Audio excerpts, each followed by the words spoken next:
Discourage చేయాలి సాధ్యమైనంత వరకు. దొంగ మద్యం అమ్ముడవుతున్నది కాబట్టి అట్లాంటి ప్రాబ్లం రాకుండా ఉండడానికి మద్యాన్ని అమ్మడంలో తప్పు లేదు గానీ, మద్యం తాగండ్రా, తాగండ్రా, తాగండ్రా అని ప్రోత్సహించకూడదు. ఇది నా నిశ్చితాభిప్రాయం.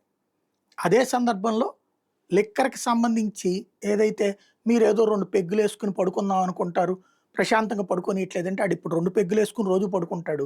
ఆ తర్వాత 40 ఏళ్ళు, 50 ఏళ్ళు వచ్చేటప్పటికి రోగాల బారిన ఆసుపత్రిలో పడుకుంటాడు. ఆ పైన శవపేటికలో పడుకుంటాడు. ఆ పైన శ్మశానంలో పడుకుంటాడు. దానివలన సాధించిందేంటి? ఆ కుటుంబంలో పిల్లలు అనాథలవుతారు. దిక్కులేనోళ్ళవుతది భార్య. ఇలాంటి సిట్యుయేషన్ మద్యం వల్లనే సంభవిస్తది. తెలిసి జరిగేటటువంటి దరిద్రం. దాన్ని అలా మాట్లాడకూడదు రాజకీయ నాయకులన్నది నా నిశ్చితాభిప్రాయం. ఇప్పటికి ఇప్పటికే సినిమాల్లో చూపెట్టే దిక్కుమాలిన వాటి వల్ల ఇప్పుడు 10th క్లాసోడు కూడా మందు తాగుతున్నటువంటి అనేక ఇన్సిడెంట్స్ చూస్తున్నాం.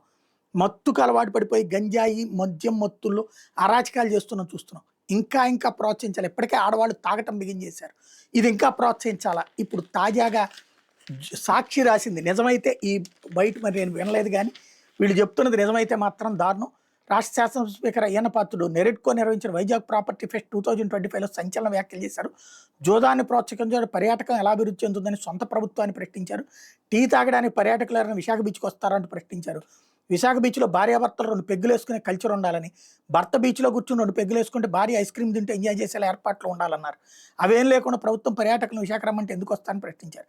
క్యాసినో, పబ్ కల్చర్ విశాఖలో అభివృద్ధి కావాలంటే లిబరల్గా ఉండాలన్నారు. ప్రభుత్వం రిస్ట్రిక్షన్స్ పెడితే పర్యాటకం ఎప్పటికీ అభివృద్ధి చెందని స్పష్టం చేశారు. విశాఖలో ఇవేం లేకపోవడంతో ఏపీ, తెలంగాణ పర్యాటకులు గోవా, శ్రీలంక వంటి ప్రాంతాలకు తరలిపోతున్నారన్నారు. ఇటీవల గోవా గవర్నర్ని కలవడానికి వెళ్ళినప్పుడు అక్కడ కల్చర్ తమను ఎంతగానో ఆకర్షించిందన్నారు. రిస్ట్రిక్షన్స్ లేని గోవా తరహా పర్యాటక సంస్కృతి విశాఖలో తీసుకురావాల్సిన అవసరం ఉందని చెప్పారు. ఈ దిశగా కృషి చేయాలని వేదిక మీద ఉన్న ఎంపీ శ్రీభరత్ మంత్రి అనగాని సత్యప్రసాద్కి సూచించారు.